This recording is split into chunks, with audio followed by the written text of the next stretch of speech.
to verify that these were actually real. Because sometimes you didn't tell me what was a normal ligand, or sometimes you didn't tell me why does a patient get one of these drugs. Okay, so if something looks different to you, it's probably because I changed it a little bit. I added the last three. Okay. So Ryan sent me Advair, which is two drugs. Yeah, the one the salmeterol, I may have spelled that wrong. Ceravin. That binds to a G protein coupled receptor. But the other drug, the one that is a glucocorticoid receptor, the one you would find in, I think inhalers, and Flonase also has that steroid. So anyway, lots and lots of drugs bind to G protein coupled receptors. So as I was kind of scoping the drugs that you sent, I noticed that some people thought that, so said 30% of the drugs available on the market are G protein coupled receptor binders, and then I also saw as much as 50. But I would say maybe 5-10 years ago, the number was closer to 60. So probably hitting on other targets. I got interested in G protein coupled receptors last year in the biochem seminar because we were looking at a group of peptide drugs that either inhibited G protein coupled receptors or enhanced the function of G protein coupled receptors. So I started reading more about them, and they're way more complex than the textbook makes them out to be, and what I'm going to make them out to be, and they're extremely interesting. So I kind of wish if we could, I usually have some influence over getting back in some of our topics. I would choose, oh, let's do a G protein, anything that has to do with the G protein coupled receptor. That probably wouldn't fly well with other people. If you guys are going to take the biochem seminar and you have some topics you're interested in, let me know. I'm curious. And because nobody else jumps to a topic very soon, I end up saying, well, how about them? Okay, so today we're going to do G protein coupled receptors, and we'll probably spend a while on this.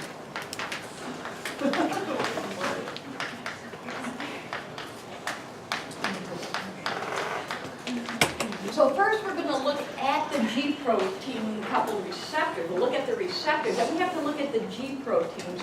Then I'm going to probably tell a couple stories, maybe I'll tell a couple stories of where G protein coupled receptors are used. Not necessarily ones that are drug targets. Oh, somebody had an orphan drug. Oh, it was Amanda Evans had she did Adderall, and the G protein coupled receptor actually wasn't discovered until 2001. I thought that was kind of amazing. And we now have drugs, fairly well-known drugs available. The G protein coupled receptors are all structured very, very identically. They have 7 transmembrane domains. Okay, and I'm going to go in more detail than I've ever gone in before.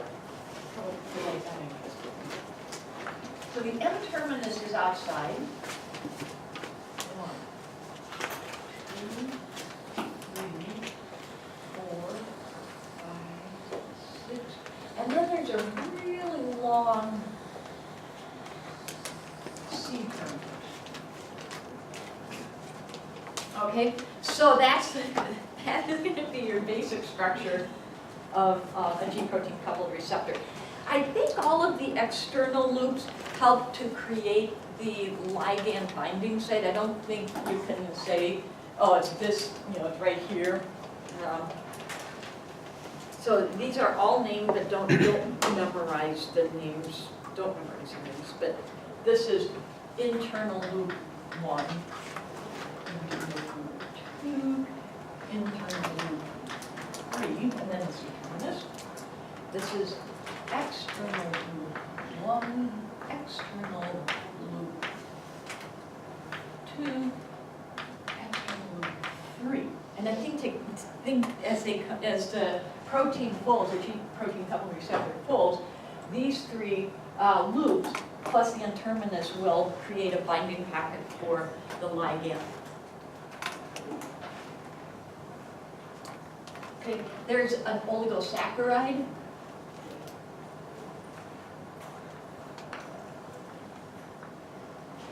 On that particular loop. And there's a disulfide bond too. I'm not going to worry about showing you the disulfide bond.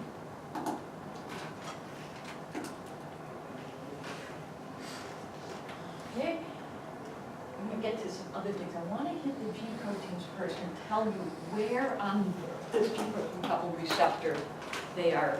You can find them.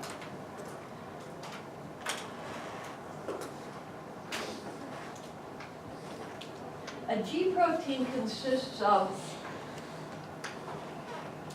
actually 3 different proteins. So this is the G protein.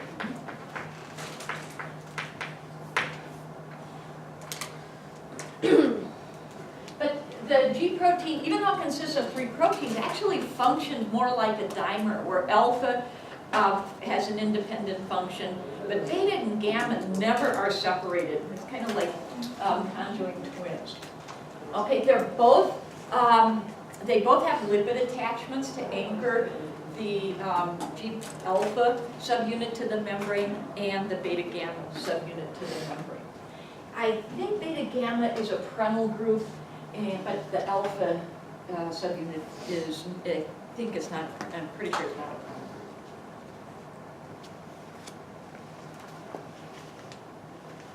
Okay, so the region here, these 2 internal loops,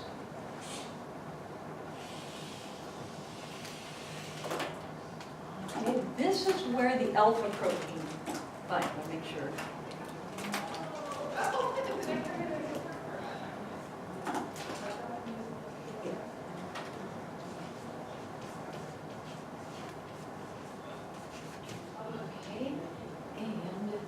Up here, okay, somewhere close to there, this is where the beta gamma subunit binds.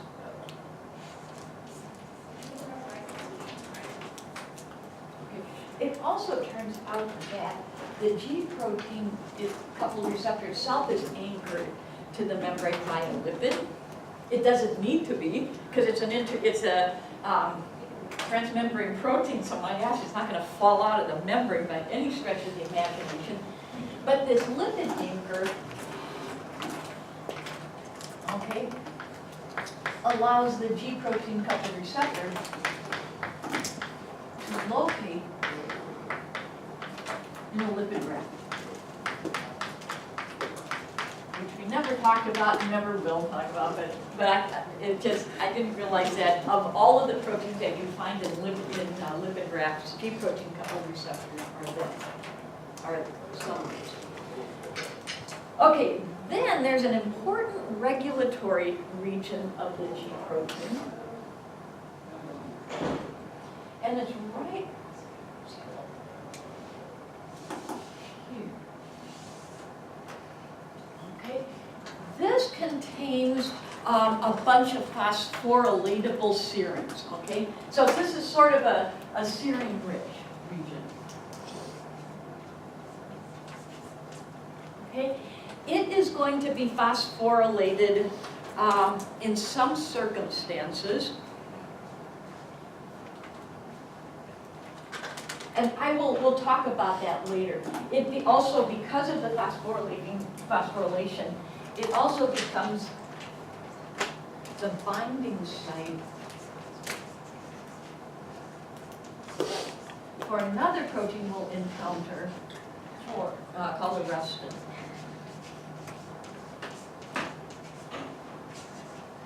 It's arrestin beta. Okay, so we're gonna later on look at arrest, and we're not gonna look at it now, but I thought I would point out that every single G protein coupled receptor has a bunch of serines that can get phosphorylated. When they're phosphorylated, arrestin binds, okay?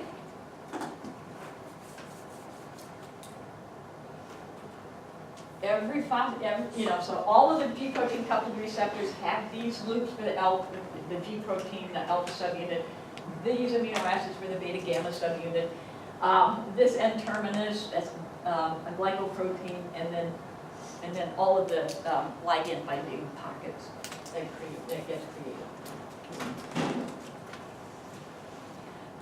So that's all I want to say for right now about the G protein coupled receptors. Okay. I will not draw from now on. I'm not going to draw G protein coupled receptors like that because that just gets to be ridiculous. So this is how I'll draw G protein coupled receptors.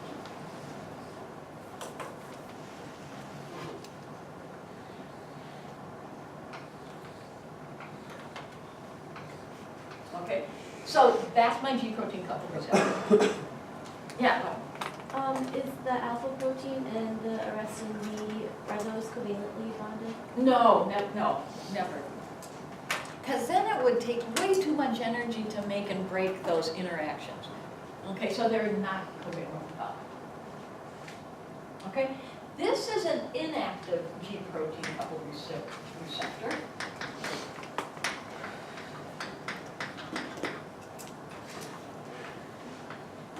And when the ligand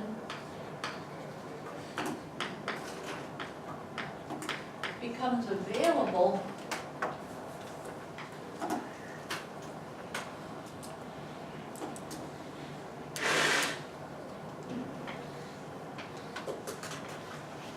there is a conformational change that opens up, that allows the G protein coupled receptor to bind to the G protein. Okay, so this is active, meaning that the G protein can bind.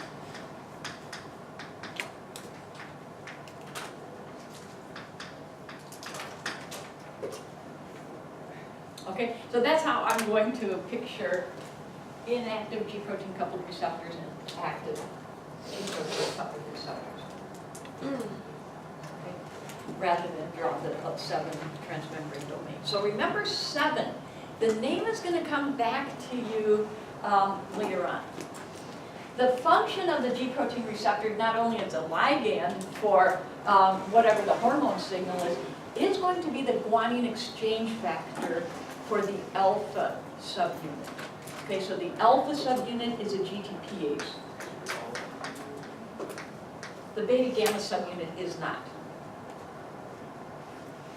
Okay, the beta gamma subunit can change the activity of proteins already present in the cell, but not through being a GTPase. Only the alpha subunit is the GTPase. Okay. So there's a variety of different G alpha subunits. I wanted to mention them. Okay. G protein coupled receptors bind to the G protein.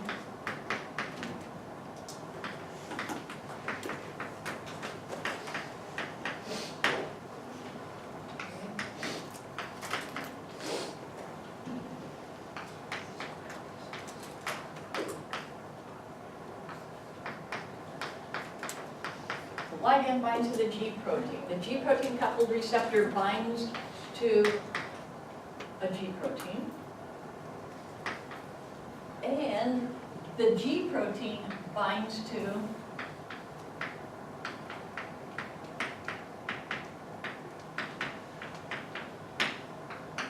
another protein. Okay, so we're going to see a cascade of the ligand binds to the G protein coupled receptor. The G protein coupled receptor binds to the G protein to activate it. Then the G protein binds to yet another protein, but we're going to call this protein an effector. Okay? It is a protein that's affected by the binding of either the alpha subunit or the beta gamma subunit. Okay, and I'm gonna draw this up, we'll kind of take a look at how this goes in a little bit. I just wanted to get out the different kinds of G proteins, because each of the G proteins has a different effector. And we're gonna probably see, we'll see almost all of the G proteins and their effectors except for one.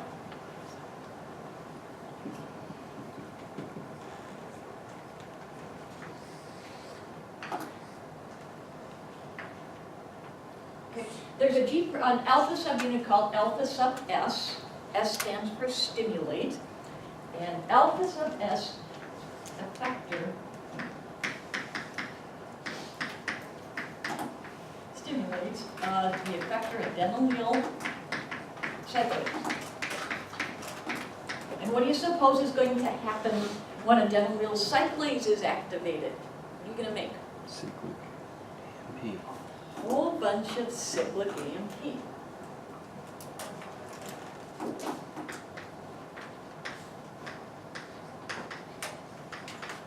Okay?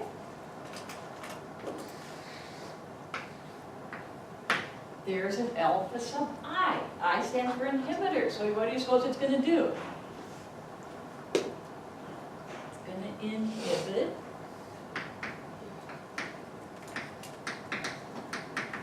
adenylyl cyclase.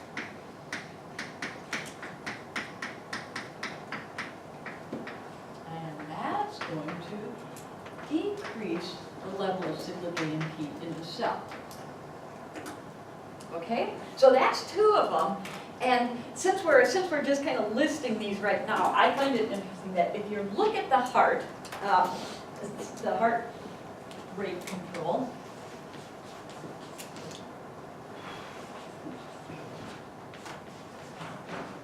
epinephrine or adrenaline, whatever you prefer, is going to bind to a G protein coupled receptor that activates an alpha sub S, and you get increased cyclic AMP, and that's going to lead to a faster and stronger heartbeat.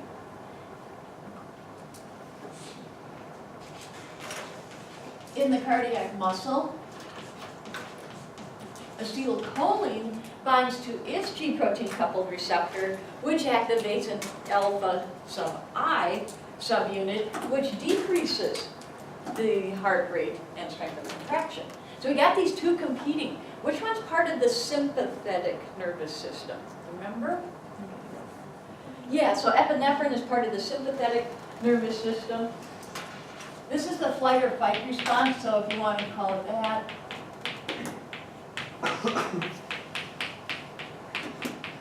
Okay, and acetylcholine is part of the parasympathetic nervous system, which I kind of consider everything is fine and copacetic. So,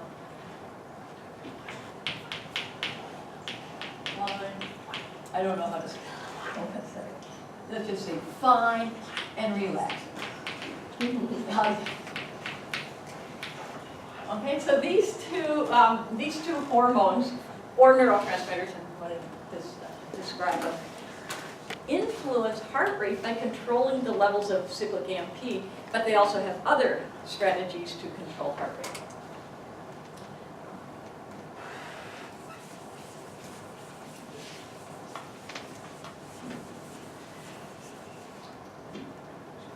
We will certainly look at an alpha sub Q.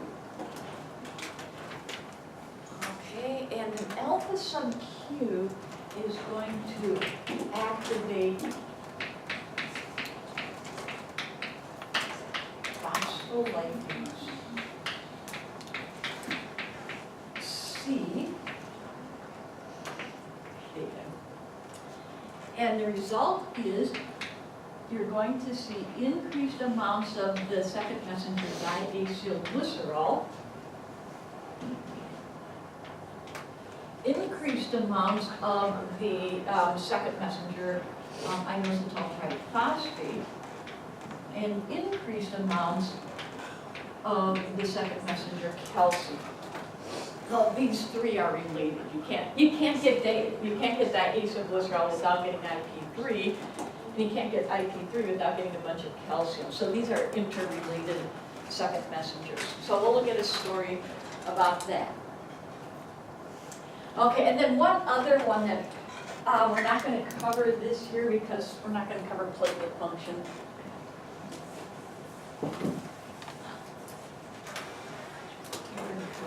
We're going to cover a weirder story. Alpha 1213, and I don't know exactly how it got the name 1213. Okay, and it activates Rho, which is a small GTPase that we've mentioned in the biochem lab.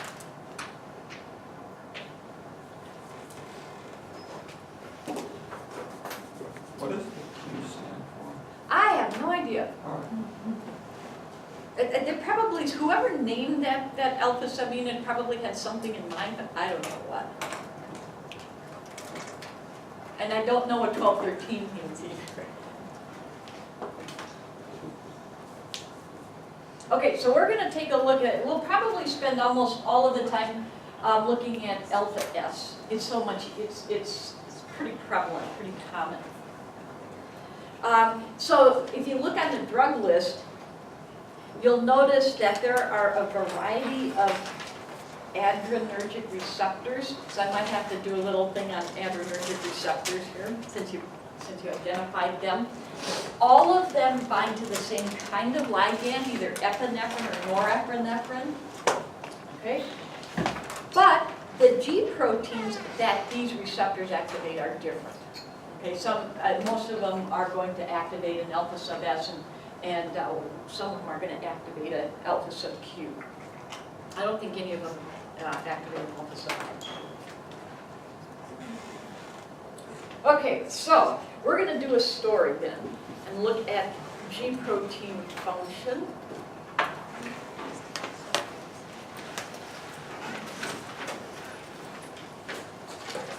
Okay, well, I'll do one more.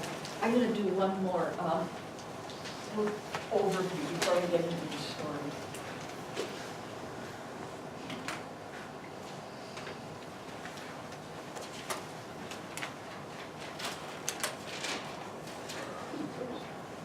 Good.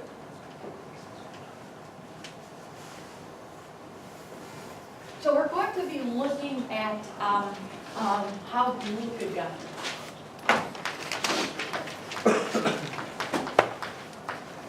works. Okay, glucagon is a peptide hormone, like insulin is a peptide hormone. You know what organ makes and secretes glucagon? What organ makes and secretes insulin? Okay, what organ makes and secretes glucagon? Liver. Pancreas. Yeah, so it's amazing that the pancreas. What's the job of glucagon? When do you secrete glucagon? In response to low blood sugar, right. And it's almost its only target cell is liver cells. Okay, and liver job is to increase blood sugar levels. Okay, so this is going to be the glucagon receptor. And there's glucagon.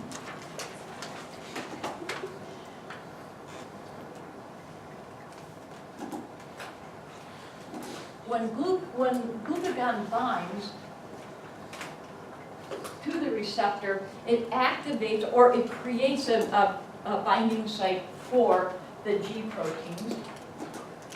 And even though I told you that both the alpha and the beta gamma subunits actually interact with the G protein coupled receptor, I'm only going to show you alpha. So if you want to recreate,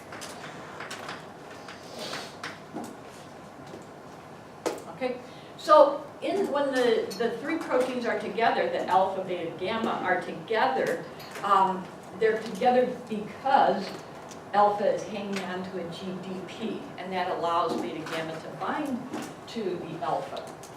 It also inactivates the alpha because the alpha can't do anything when beta gamma is bound. Okay. But contact with the G protein coupled receptor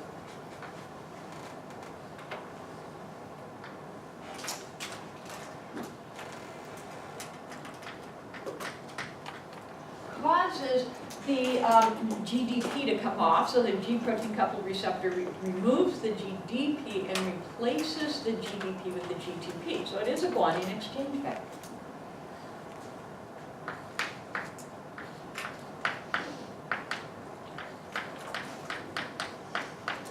Okay, the new conformation of alpha, I put a little knob on it, is a binding site for the effector.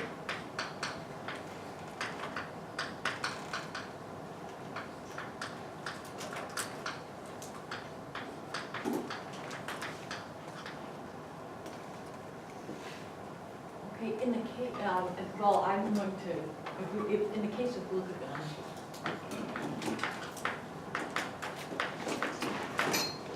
the subunit of GS, alpha sub S.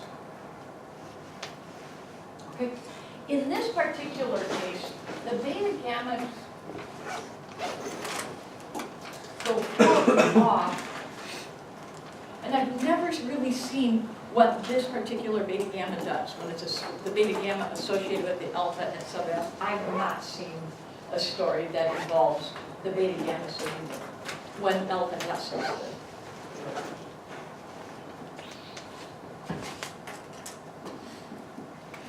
okay?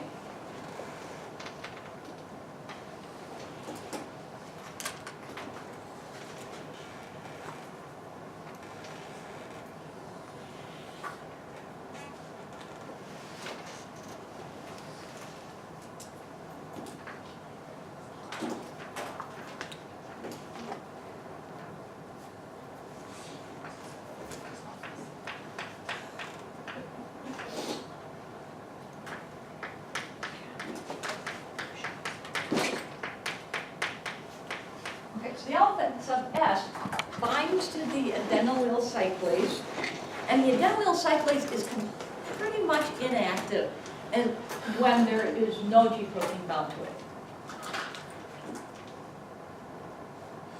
But as long as the G protein or the alpha subunit remains bound to it, and we'll draw these structures in a little bit. The adenylyl cyclase can make cyclic AMP from ATP. Okay, into inactivated adenylyl cyclase, the GTP has to the alpha subunit has to hydrolyze this GTP. Some stories say that alpha subunits have their own inherent GTPase activity and they don't need help. So at some random time they will hydrolyze their GDP.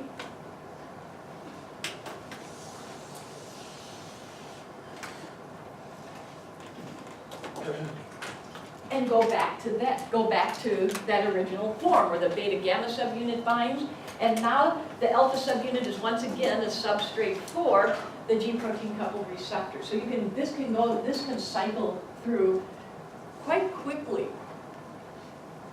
So as long as ligand is bound to the G protein coupled receptor, you can get a lot of alpha S stimulations. Okay, so you can activate lots of alpha sub S proteins. Some stories go that or say that the effector is the gap, okay, the GTPase activated protein. So when the alpha S subunit interacts with the adenylyl cyclase, the adenylyl cyclase stimulates the hydrolysis of the GTP. I don't know what story is correct. The older story is that alpha sub S has its own inherent GTPase activity that doesn't need a gap to help it out. And more recent stories say, oh, the adenylyl cyclase is helping the GTPase split the GTP. Okay, so that's basically how alpha sub G protein coupled receptors and G proteins work.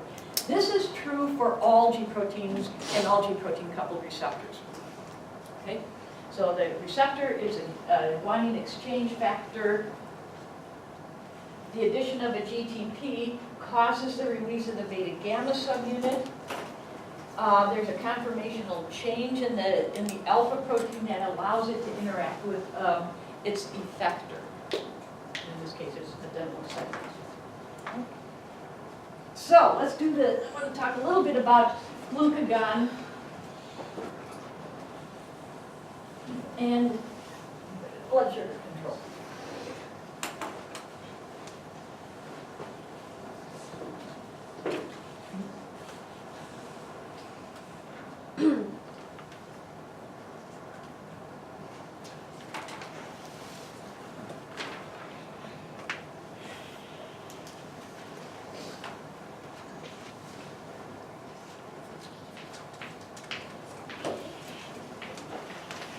I think some of you might remember that glycogen is a great big polymer of glucose. Remember that?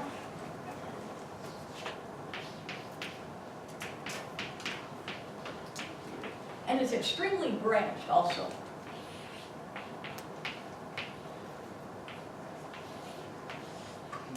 Okay, so when you get bored, just make a spider web of glucose, and you've got glycogen. Okay, you can make glycogen by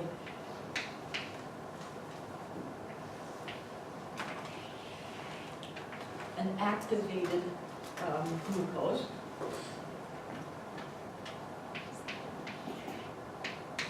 Tell me if this sounds familiar.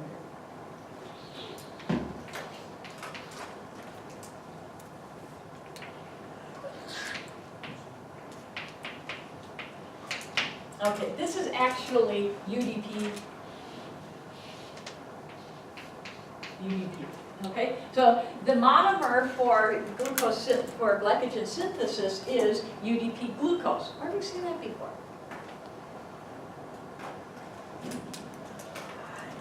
N-acetyl glucosamine phosphotransferase.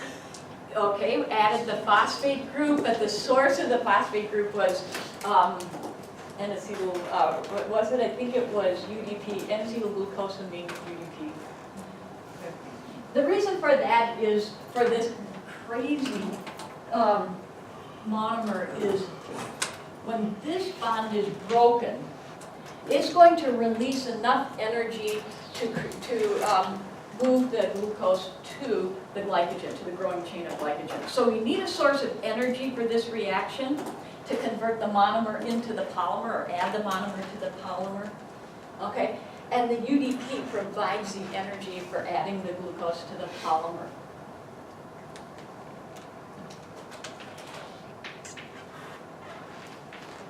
Interestingly though, when you do the other direction,